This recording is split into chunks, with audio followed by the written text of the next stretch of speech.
Ini adalah Samsung Galaxy Z Fold 5, smartphone foldable terbaik Samsung di tahun 2023. Dia pakai SoC yang baru, lebih kencang dan lebih irit. Kemampuan kameranya meningkat di sini. Engselnya udah rapet dong sekarang. Dia punya beragam fitur baru, bahkan aksesoris baru.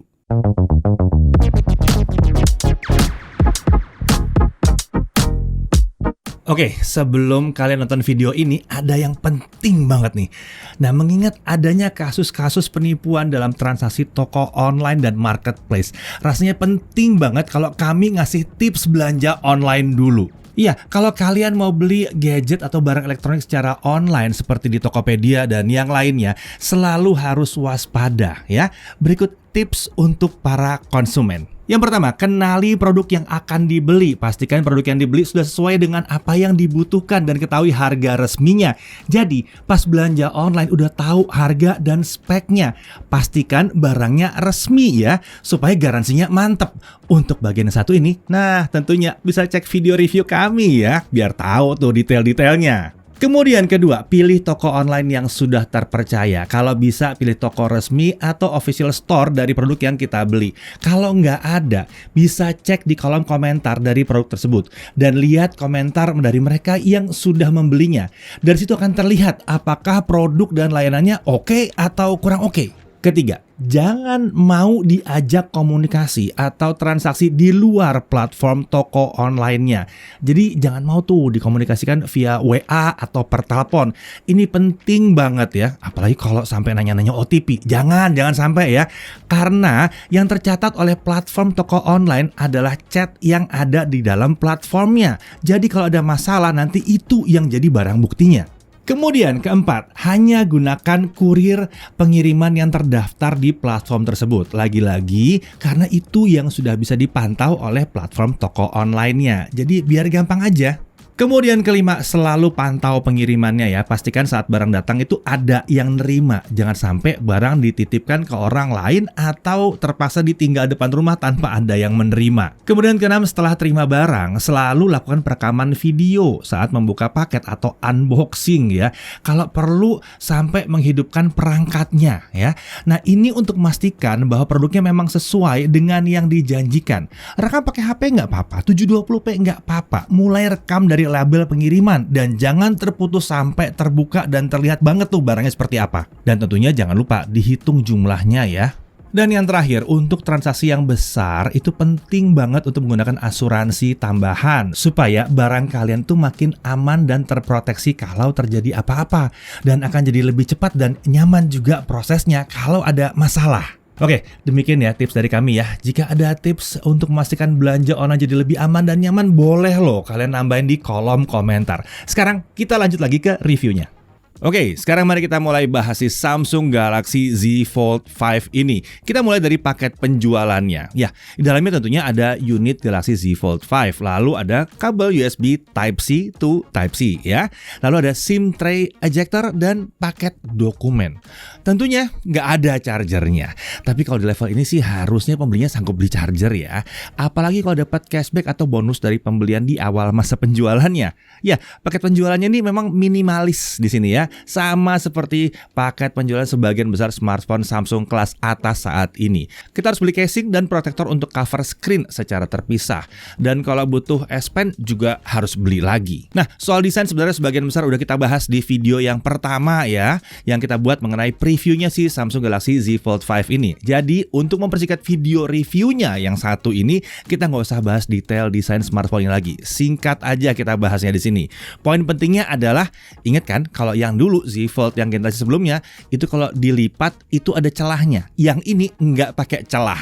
Ini yang membuat Z Fold 5 jadi Z Fold tertipis saat ini. Dimensinya saat dilipat adalah 154,9 x 67,1 x 13,4 mm rata. Nggak ada lagi sisi tebal dan sisi tipis ya. Kalau dibandingkan dengan ketebalan Z Fold 3 dan Z Fold 4 saat dilipat ya jelas kelihatan ini lebih tipis. Untuk opsi warnanya yang tersedia secara umum adalah Icy Blue, Cream, dan Phantom Black. Khusus untuk pemesanan online ada juga Grey dan Blue. Keduanya hadir dengan frame dan hinge berwarna abu-abu tua metalik ya, atau gunmetal gitulah pokoknya ya, yang gelap gitu ya warnanya. Seperti yang kita pakai untuk review kali ini. Ini adalah yang warnanya grey. Ini bedakan ya dengan opsi warna standar yang frame-nya tuh hinge-nya pakai warna metalik kecuali hitam. Kalau yang hitam itu full black semua. Oh ya, smartphone ini juga dilengkapi dengan sertifikasi IPX8 di sini ya. Jadi nggak takut dengan hujan. Bahkan kalau kita kena prank diceburin ke kolam renang saat lagi bawa HP ini, harusnya ini juga masih aman. Di sini tentunya ada dual speaker dan kualitasnya khas smartphone kelas atasnya Samsung. Volumenya lantang, separasinya keren, bagus banget. Dengan kualitas yang terbilang menggambarkan sebuah smartphone premium. Dukungan untuk Dolby Atmos itu juga tentunya ada di sini. Oke, kita lanjut ke cover screen atau layar luarnya. Ini adalah layar 6,2 inci dengan panel Dynamic AMOLED 2X. Resolusinya adalah 2316x904 pixel. Dan banyak yang bilang ini adalah HD+, tapi sebenarnya lebih mirip Full HD ya. Karena total jumlah pixelnya itu sama atau mirip dengan Full HD, sekitar 2 jutaan. Lanjut. Nah, kemudian untuk refresh rate-nya ini adaptif dari 24Hz sampai 120Hz. Kita bisa merasakan 120Hz ini bukan cuma di home screen, app drawer, dan menu setting aja. Beberapa aplikasi juga sudah bisa memanfaatkan refresh rate tinggi ini. Tapi emang belum semua aplikasi. Kalau nonton video, refresh rate juga bisa turun nih ya, sesuai dengan refresh rate video yang kita tonton. Bahkan kalau kita lagi muter film yang 24 fps, refresh rate-nya turun ke 24 Hz. Ini jadi irit banget nanti jadinya ya. Nah, untuk brightness dia bisa mencapai sekitar 430 nits di kondisi standar dan sekitar 720 nits saat extra brightness-nya aktif. Sementara kalau kita simulasikan untuk penggunaan outdoor, dia bisa nyampe sekitar 1000 nits. Ini tinggi ya. Nah, tapi tenang, yang setinggi ini tuh hanya terjadi di tempat yang super terang. Tidak mungkin terjadi di hadapan kita di dalam ruangan. Jadi mata aman. Untuk color gamut di sini ada mode natural dan vivid. Ini khas Samsung ya. Di mode natural, gamut coverage dan gamut volumenya diatur mendekati 100% sRGB. Mantap. Nah, di mode vivid, coveragenya mendekati 100% DCI-P3. Wah, benar-benar dipikirin kalau ini ya. Kemudian tentunya ada dukungan untuk HDR10 di sini. Nah, si cover screen ini menggunakan pelindung Gorilla Glass Victus 2. Untuk bezel di sekitar layar ini memang bukan yang super tipis, tapi udah sedikit lebih tipis dibandingkan yang Z Fold 4. Terkait ukuran layar, kami coba tanya ke Samsung kenapa ini tidak diperlebar lagi sih dari yang 4. Ternyata alasannya itu adalah agar lebih nyaman digenggam. Kan Fold ini bukan smartphone yang ringan, setidaknya harus nyaman digenggam. Kemudian alasan lain adalah Samsung ingin agar cover screen ini tetap nyaman saat dipakai dengan pengoperasian satu tangan atau bahkan satu jari ya. Jadi lebarnya ini masih pas kalau kita mau ngetik dengan satu jari di cover screen. Nah, kalau butuh ngetik pakai 2 jari atau butuh layar lebih lebar, kan tinggal pakai layar utamanya aja yang besar. Dibuka aja. Nah, cover screen ini menggunakan desain Infinity O. Jadi ada lubang atau punch hole di bagian tempat kamera selfie. Ini adalah kamera 10 megapiksel bukannya f2.2 dan ini adalah kamera fixed focus. Perekaman videonya tapi nyampe 4K 60 yang satu ini. Kemudian ada juga earpiece di bezel atas cover screen ini. Sebagai catatan, cover screen ini tidak mendukung S Pen ya. Sekarang kita beralih ke layar besarnya atau layar lipatnya atau layar utamanya ya. Ini adalah layar 7,6 inci dengan panel Foldable Dynamic AMOLED 2X. Resolusinya adalah 2176 x 1812 pixel. Refresh rate-nya tentunya juga adaptif. Samsung menyebutkan bahwa dia bisa dari 1 Hz sampai 120 Hz. Tapi dalam pengujian kita cuma nemu dari 24 sampai 120 Hz. Karakter naik turun refresh rate ini kurang lebih mirip sih sama cover screen-nya. Jadi kalau dipakai untuk nonton video dengan frame rate 24 fps atau 30 fps, refresh rate-nya akan turun ngikutin. Untuk brightness dia bisa mencapai sekitar 460 nits di kondisi standar dalam ruangan dan sekitar 720 nits kalau extra brightness-nya diaktifkan. Sementara untuk disimulasikan penggunaan outdoor kita bisa dapat sekitar 1220 nits ya. Ini sudah lumayan mendekati klaimnya Samsung. Mungkin lampu kita untuk mensimulasikan masih kalah sama matahari, jadi dia masih belum naik lebih tinggi lagi. Nah, untuk color gamut layar dalamnya ini ada mode natural dan vivid. Karakternya mirip dengan cover screen juga ya. Tentunya layarnya juga support HDR10 atau HDR10. Layar utama ini sudah mendukung mendukung S Pen khusus untuk fold. Palm rejection ada dong, di sini nggak ada masalah. Layar ini tentunya juga bisa menerima input dari 10 jari secara bersamaan. Nah, bagaimana dengan kris atau bekas lipatan di layar ini? Ya, masih seperti sebelumnya, bukan yang benar-benar tidak terlihat, tapi kalau tidak benar-benar diperhatikan ya relatif tidak nyata terlihat. Kalau udah biasa makainya sih udah nggak peduli lagi bahwa ada kris di situ. Nah, di sini ada yang namanya under display camera atau UDC. Yang ini kayaknya sama sih dengan Galaxy Z Fold 4 ya. Ini adalah kamera 4 megapiksel bukan f1.8. Video recordingnya sampai dengan 1080p 60 fps. Nggak ada klaim peningkatan jumlah piksel atau apapun lah yang menutupi UDC ini ya. Jadi seharusnya ini masih sama dengan Fold 4. Kamera ini memang cenderung dirancangnya untuk video call ya, bukan untuk foto-foto sebenarnya. Nah, sekarang kita beralih ke sisi belakang dari smartphone ini, tempatnya si kamera utama berada. Konfigurasinya triple kamera dengan spesifikasi yang mirip atau bahkan sama sih sama Z Fold 4. Yang pertama dia pakai sensor 50 megapiksel. Ini adalah wide angle kamera, bukan f1.8, field of view 83 derajat, pakai PDAF, pakai optical image stabilizer, dan perekaman videonya. Nah, ini beda ya. Yang ini udah bisa 8K 30 fps. Ini peningkatan dari Fold 4. Kalau ada yang mau lihat hasil tesnya, sudah ada video vlognya yang hanya pakai 8K 30-nya aja ya. Lanjut, kamera berikutnya adalah kamera 12 megapiksel ultra wide kamera, bukannya f2.2. Field of view 123 derajat. Perekaman video maksimum di 4K 30. Nah, ini sayangnya nggak ada opsi 60 fps. 1080p-nya pun tidak bisa 60 fps. Lanjut ke telefoto kameranya. Ini adalah kamera 10 megapiksel, bukannya f2.4. Ini adalah optical zoom 3 kali, PDAF, OIS, dan perekaman videonya mantap sampai 4K 60 di sini. Lalu di sini ada LED flash. Ini sedikit beda dengan pendahulunya ya. Posisinya sekarang bukan di bawah jajaran kamera tapi ada di sebelah kanan jajaran kamera. Lalu kalau diperhatikan ini ada juga lubang mikrofon di tepi area kamera utamanya ya. Kalau bicara soal fitur-fitur ada segudang nih, dibaca aja nih. Ada segudang fitur di sini. Nah, kalau perlu akses ke setting dan fitur ekstra untuk kamera, kita bahkan bisa nambah lagi dengan mendownload Camera Assistant di Galaxy Store.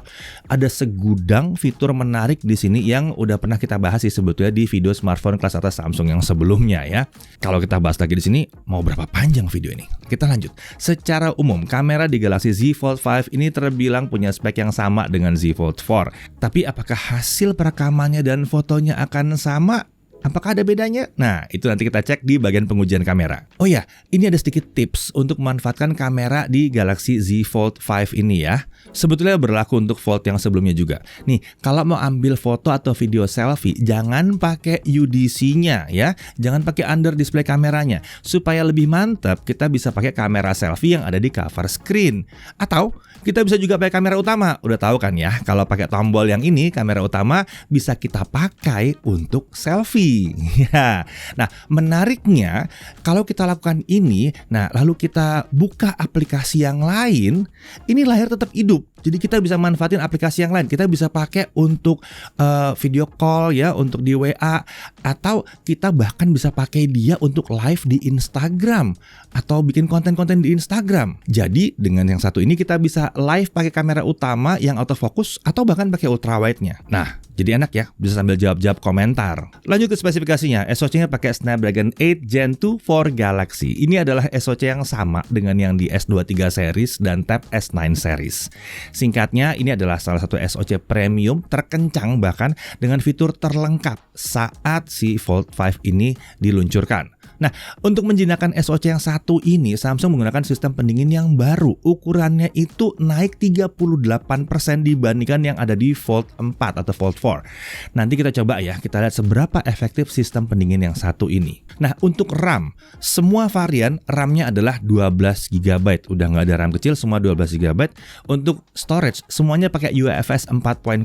Opsinya ada yang 256, 512, dan 1 TB. Untuk baterainya masih sama, pakai 4400 mAh ya. Kapasitasnya sama dengan Z Fold 3 dan Z Fold 4. Tapi di sini dipadukan dengan SoC yang lebih irit daya ya. Nah, untuk chargernya juga maksimum di 25 watt. Untuk wireless charging juga bisa, dia punya fast wireless charging 2.0 dengan daya hingga 15 watt. Dan dia juga ada support wireless power share sebesar 4,5 watt. Ini bisa untuk ngecharge aksesoris yang lain atau bahkan smartphone lain juga bisa. Kalau bicara sensor, lengkap banget di sini ya. ya tinggal dibaca aja nih, lengkap banget sensornya. Untuk konektivitas ya tentunya 5G ya, 2G, 3G, 4G, 5G bisa semuanya. Wi-Fi-nya 6E atau 6E, Bluetooth versi 5.3. Untuk Bluetooth kodeknya ada SBC, AAC, aptX, LDAC, dan SSC ya. Untuk NFC tentunya ada, dan ultra wideband juga tersedia di sini. USB-nya versi 3.1 dan ini udah support USB OTG juga ya. Display output via USB Type-C ini bisa, tentu bisa dong, ini kelas atas. Nah, dari sisi keamanan, dia punya fingerprint, dia punya face recognition, dan ada juga dukungan Samsung Knox dan Knox Vault di sini. Untuk OS, dia langsung pakai One UI 5.1.1 dengan basis Android 13. Kalau untuk update udah pasti ya, seperti biasa 4 tahun atau 4 kali update untuk OS-nya, dan security patch-nya disupport sampai 5 tahun. Nah, berbagai fitur khas One UI tentunya ada di sini. Fitur yang hadir bersama dengan Galaxy S23 tentunya juga ada di sini ya. Misalnya Hold to Crop Object ada ya. Pause USB Power Delivery yang sering disalah kaprahkan sebagai bypass itu ada di sini. DeX gimana? Ada dong. Dia bisa wired DeX dan bisa wireless DeX. Jadi bisa pakai kabel atau tanpa kabel ya. Tersedianya Samsung DeX ini buat kita bisa mendapatkan tampilan ala desktop komputer. Jadi kalau si Z Fold 5 ini kita hubungkan ke monitor, keyboard, dan mouse, kita bisa dapat pengalaman pakai ala desktop PC. Tapi aplikasinya itu yang tersedia di Google Play Store atau Galaxy Store ya. Nah, beberapa fitur multitasking yang sebelumnya sudah ada di Z Fold 4 tentunya hadir lagi di Z Fold 5 ini. Untuk taskbar lengkap dengan fitur app pair itu masih tersedia. Di sini kita malah bisa menampilkan sampai dengan 4 recent app, naik dari sebelumnya yang cuma bisa 2 aja. Untuk yang suka pakai floating window, ada hidden pop-up di sini. Fitur ini membuat floating window yang sedang tidak digunakan bisa disembunyikan dulu sementara, disusun di samping dengan ukuran yang kecil seperti ini nih. Fitur drag and drop dari satu aplikasi ke aplikasi lain juga hadir di sini. Kita bisa menahan konten dengan satu jari, lalu buka aplikasi lain dengan jari yang lain. Kemudian tinggal tempatkan saja konten yang udah ditahan tadi ke aplikasi yang lain tadi. Lalu Flex Mode juga mendapatkan update di Fold 5 ini. Fungsinya jadi lebih beragam, tentunya tersedia juga untuk lebih banyak aplikasi sekarang. Nah, hal lain yang kami bahas di sini adalah dukungan untuk Good Lock ya, sebuah aplikasi yang bisa digunakan untuk mengcustom tampilan dan fitur One UI yang bisa didapatkan di Galaxy Store.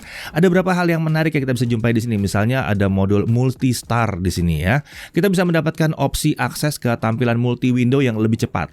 Bisa langsung membuka split screen atau pop-up view juga di sini. Ada juga opsi untuk menggunakan Samsung DeX dengan resolusi tinggi saat smartphone dihubungkan dengan display eksternal. Ini dulunya harus pakai aksesoris kabel HDMI yang khusus. Lalu ada juga opsi untuk membuka otomatis aplikasi-aplikasi di DeX sesuai dengan kondisi terakhir saat kita menggunakannya dari DeX ya. Dan tentunya di Good Lock ini masih ada segudang fitur-fitur tambahan lain yang kayaknya kalau kalian beli ini terus pasang itu, waduh, bisa lama banget nguliknya lah. Oke, sekarang kita langsung masuk ke uji performa. Kita lihat hasil benchmarknya ya. Antutu 9.012, kita bisa lihat skornya tanpa kipas di kisaran 1.226.000-an. Kalau kita pakai kipas, dia sekitar 1.249.000-an. Sementara untuk Antutu 10.0.1 tanpa kipas 1,57 jutaan ya. Lalu kalau pakai kipas dia dapat 1,6 juta. Tinggi juga nih.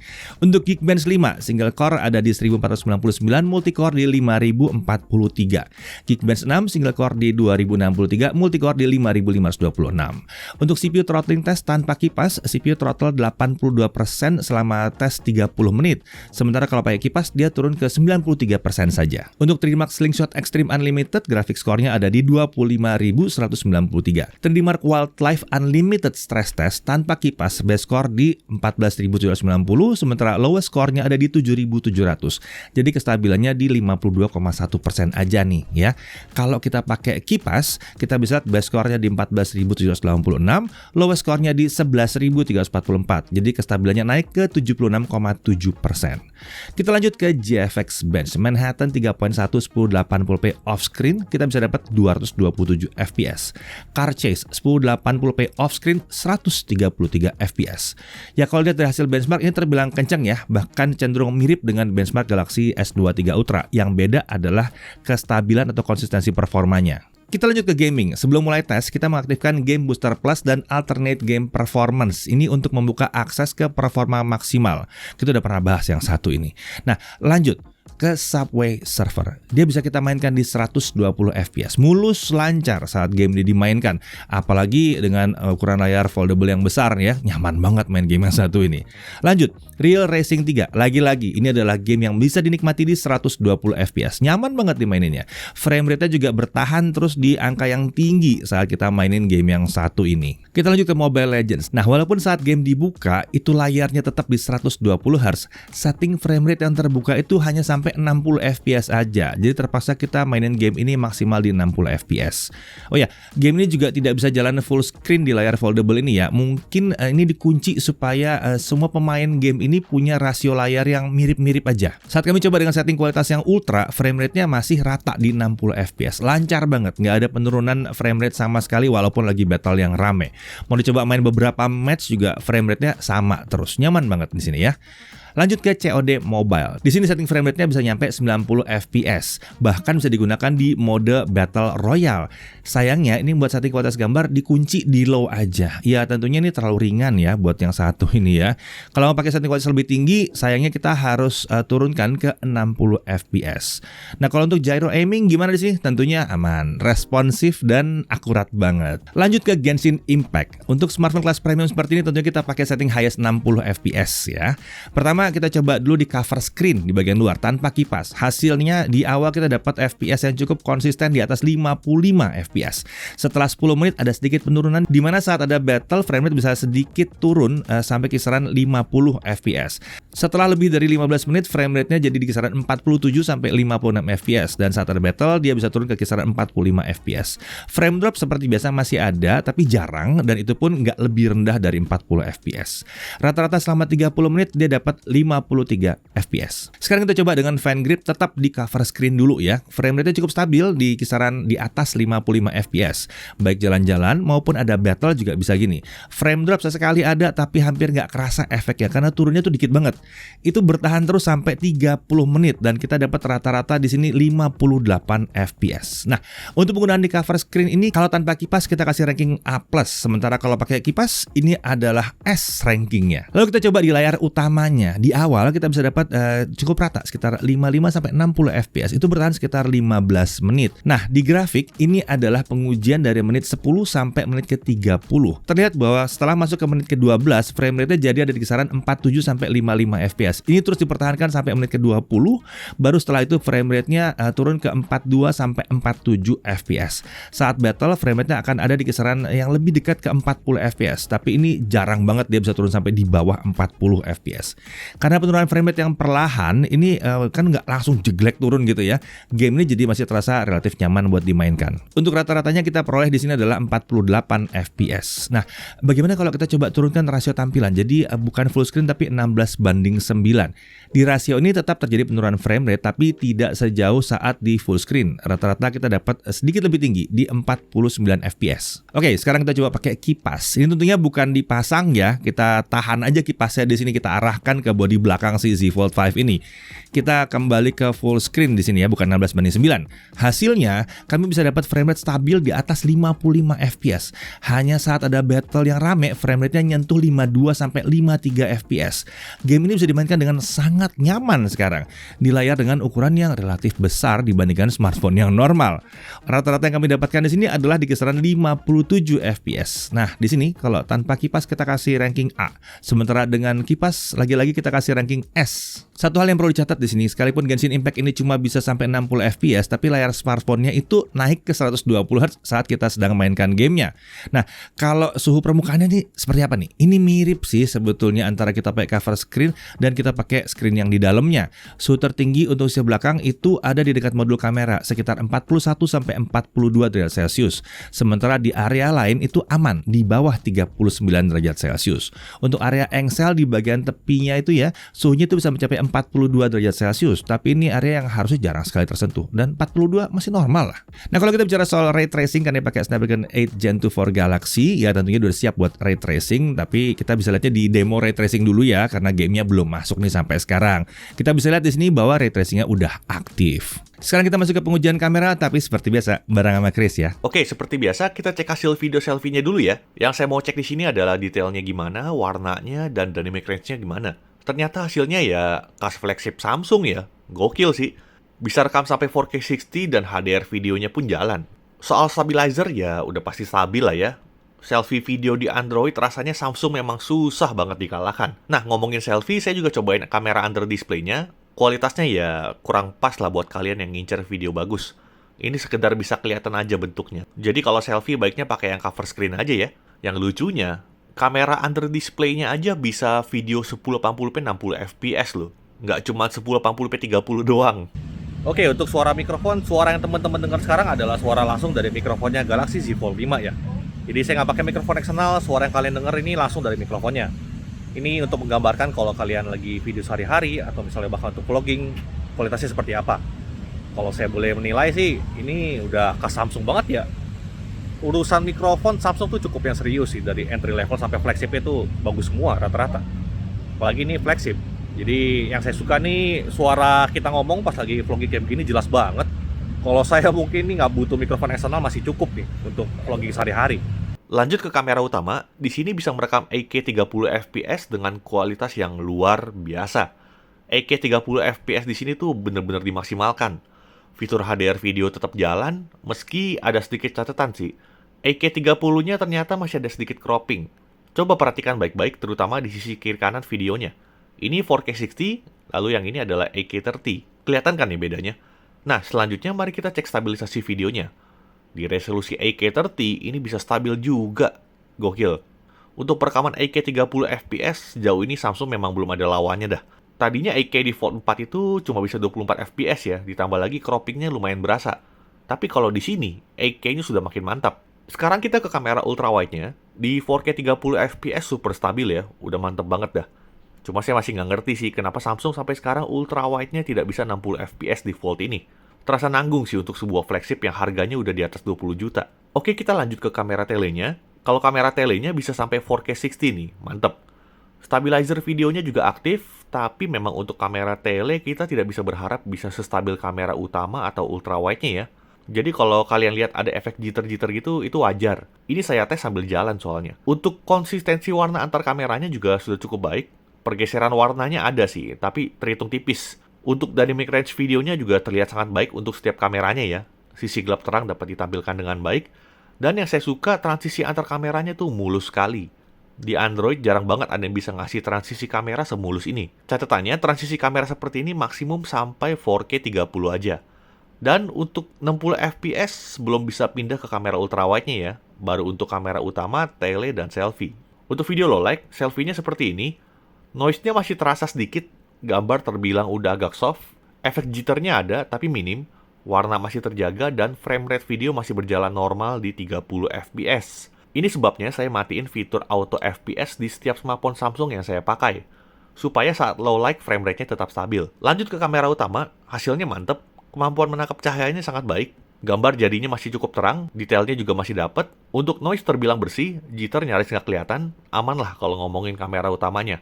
Toh sensornya juga yang paling gede dari semua kameranya di smartphone ini. Kalau ultrawide-nya sayangnya bukan yang paling hebat ya. Gambarnya sudah soft, jitternya ada tapi masih di level yang wajar. Untungnya noise reduction-nya bekerja cukup baik di sini.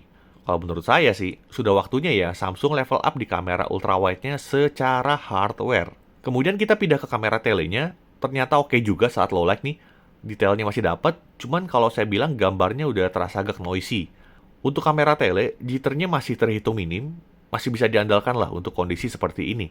Oh iya, pastikan kalian matikan dulu fitur auto switch lens lewat kamera asisten ya. Kalau tidak, kamera telenya ini bisa berubah jadi kamera utama yang di-crop tanpa seizin kita. Auto switch lens ini adalah sebuah fitur yang pasti saya matikan jika ada opsinya ya.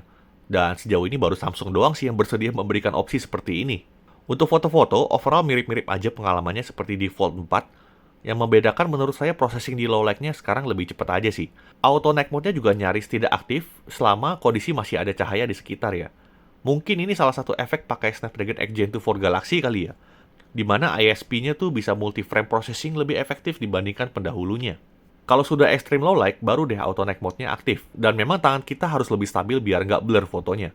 Kesimpulannya, apakah ada peningkatan yang signifikan dibandingkan Fold 4? Menurut saya sih ada dua ya yang berasa. Yaitu 8K 30-nya semakin matang dan processing gambar di low light semakin cepat. Tapi apakah itu cukup untuk membuat pengguna Fold 4 upgrade ke sini? Itu tergantung kalian juga sih sebetulnya. Tapi kalau opini dari saya, tidak. Bagi saya ini lebih ke minor upgrade. Mungkin kameranya akan terasa sangat jauh bedanya jika kalian upgrade dari Fold 3 atau di bawahnya. Dan yang gak kalah penting, kalian harus ingat juga, kameranya Fold 5 ini mirip dengan S23 dan S23 Plus. Tapi jangan dibandingkan dengan S23 Ultra. Kalau kalian ngincarnya kamera banget, lebih pas ke S-series sih. Meskipun begitu, kalau diadunya ke sesama foldable, yang satu ini belum ada lawannya sih. Samsung tidak ganti hardware aja, masih belum ada yang ngejar kemampuan kameranya. Oke, sekian tes kameranya Samsung Galaxy Z Fold 5. Kita lanjut lagi ke pembahasan berikutnya. Nah, sekarang kita lanjut ke pengujian baterai. Local video playback 1080p. Di cover screen kita dapat hasil sekitar 23 jam, sementara di layar utama sekitar 20 jam. Ini hasil yang baik untuk smartphone dengan baterai 4400 mAh ya. Yang jelas ini meningkat dibandingkan Fold 4 atau Fold 4 yang dulu 21 jam di cover screen dan 18 jam di layar utama. Ini meningkat rata-rata 2 jam atau naik sekitar 10%. Nah, lalu untuk streaming YouTube 1080p 30 fps non HDR, baterai berkurang 3% selama 30 menit, baik di cover screen maupun di layar besarnya. Lalu untuk mainan TikTok 30 menit, baterai berkurang 3% di sini ya untuk cover screen. Sementara untuk foldable screen dia turun sekitar 4% dalam 30 menit. Secara umum terlihat bahwa memang ada peningkatan daya tahan baterai dibandingkan Fold 4. Untuk Genshin Impact, mainin 30 menit semuanya ya. Highest 60 fps di cover screen, baterai turun 13%. Highest 60 fps di cover screen dengan fan grip, baterai berkurang 16%. Highest 60 fps di foldable screen atau layar dalamnya, baterai berkurang 14%. Highest 60 di layar dalam dengan fan grip, baterai berkurang 18% selama setengah jam. Nah, saat jalan Genshin Impact, layar kan tetap di 120 Hz walaupun game ini jalan maksimum di 60 fps. Bagaimana kalau refresh rate-nya kita turunin ke 60 Hz saja? Hasilnya highest 60 fps dengan foldable screen atau layar besarnya dengan fan grip di layar setting 60 Hz, dia jadi berkurang 17%. Jadi ya ada keuntungan 1% lah. Nah, sekarang kita masuk ke chargingnya. Kita pakai charger Samsung yang 25 watt. Selama 27 menit pertama dia langsung terisi 50%. Sementara untuk dari kosong sampai full 100% dia butuh waktu 1 jam 16 menit. Ini emang hasil yang umum yang dicapai dengan charger 25 wattnya Samsung. Meskipun emang di S23 Ultra bisa lebih cepat ya, tapi ya ini udah oke lah ya. Nah, untuk Netflix bagaimana? Dia udah Widevine L1, streaming sampai Full HD dan ada dukungan untuk HDR10 di sini. Untuk codec juga lengkap, bisa VP9, AVC, HEVC, AV1 juga ada di sini. Untuk YouTube, streamingnya itu sampai 4K 60 dan tentunya udah support HDR juga. Haptic feedback ini khas smartphone premium, getarannya halus, kuat dan akurat di sini. Untuk Wi-Fi sharing bisa ada, tapi SIM cardnya mesti aktif ya dalam smartphone ya. Si fitur Wi-Fi sharing ini juga sudah support standar Wi-Fi 6, jadi kita bisa sharing Wi-Fi 6. Untuk harga bisa dilihat bahwa tidak ada perubahan dari harga Fold 4 tahun lalu, bahkan varian 1 TB-nya ini turun 1 juta rupiah ya. Perhatikan ya bahwa di awal masa penjualan itu akan ada banyak promo dari Samsung. Di masa pre-order yang beli 256 GB dapatnya 512 GB. Oke, sekarang kita masuk ke hal yang perlu diperhatikan. Lagi-lagi, paket penjualannya itu minim. Kita masih harus beli case, charger, dan aksesoris lain secara terpisah ya. Untungnya harganya nggak naik dari tahun lalu ya. Lalu untuk charging ini 25 watt ya. Emang kelihatan agak ketinggalan zaman ya untuk smartphone kelas premium. Tapi ya ini juga bukan charger yang super lambat, masih cukup masuk di akal lah. Kemudian dia udah nggak punya headphone jack, tapi ya di kelas-kelas ini memang rata-rata udah nggak punya headphone jack lagi.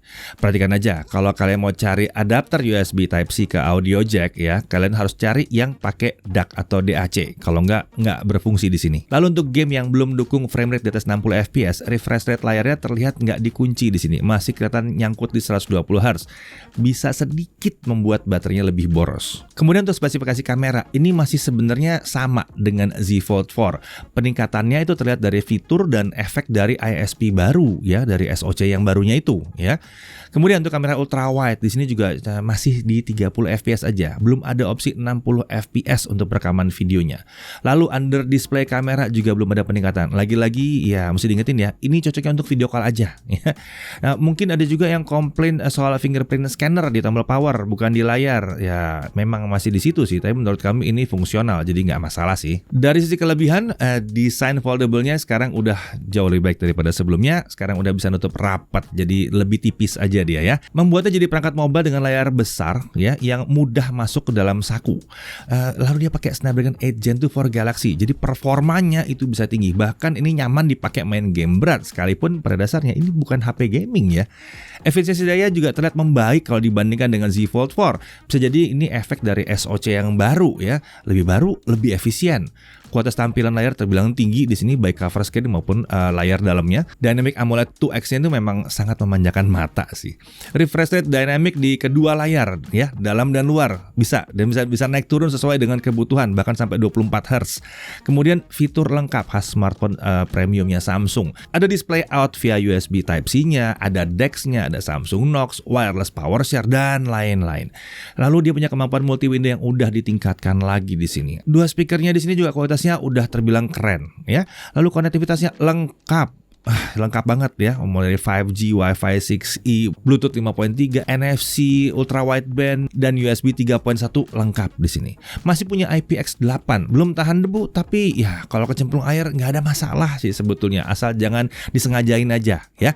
Nah kemudian tersedianya S Pen yang lebih mungil, jauh lebih tipis untuk Fold 5. Meskipun memang tetap harus beli case khusus, tapi seenggaknya sekarang perpaduan casing S Pen dan Fold 5 udah terlihat jauh lebih tipis, lebih slim. Kemudian ada One UI 5.1.1 basis Android 13 ya. Ada di sini. Wah, udah lengkap banget lah fiturnya. Update juga terjamin 4 tahun, security-nya sampai 5 tahun. Dan jangan lupa juga Samsung itu punya service center yang banyak dan layanan service centernya itu biasanya juga terbilang oke. Apalagi sekarang udah ada jaminan untuk penggantian screen protectornya secara gratis. Ya, Galaxy Z Fold 5 ini adalah penerus yang layak untuk smartphone foldable yang menurut kami terbaik di tahun 2022 yang lalu, Z Fold 4. Apa yang terasa udah pas di Z Fold 4 terlihat coba dipertahankan di sini. Sementara hal-hal yang lain yang perlu ditingkatkan sebagian besar terlihat udah diperbaiki di sini, termasuk dari sisi desain. Sekarang udah nutup sempurna kan? Kami memang sedikit berharap ada peningkatan lebih banyak lagi di smartphone ini, terutama di sisi kameranya. Tapi ya harganya yang sama atau bahkan lebih murah dari yang sebelumnya membuatnya jadi tetap menarik sih. Pengguna Fold 4 sih rasanya sih nggak perlu beralih ke Fold 5 kecuali kalau memang kalian nggak mau ketinggalan pakai seri Fold yang terbaru. Sementara untuk pengguna Fold sebelum seri yang 4, ya jelas Fold 5 ini akan jadi upgrade yang terasa sangat signifikan. Fold 5 ini tentunya juga sangat cocok untuk mereka yang membutuhkan layar besar tapi nggak mau selalu membawa laptop atau tablet. Mau baca presentasi, mau baca PDF gitu ya, wah baca teks-teks kecil, wah jadi nyaman di sini. Dia cocok juga untuk melengkapi gadget harian yang mungkin berbentuk smartphone klasik ya. Jadi kan ada smartphone klasiknya, ada foldable-nya juga. Ya mau itu Android, mau itu iPhone kayaknya pas-pas aja kalau ditemenin sama ini. Akhir kata, menurut kami Samsung Galaxy Z Fold 5 ini selain menjadi smartphone foldable terbaik 2023 dari Samsung, kita juga bisa melihatnya sebagai smartphone kelas atas terbaik untuk mendukung produktivitas pekerjaan di tahun 2023. Saya Didi Irfan, Jaga TV TV.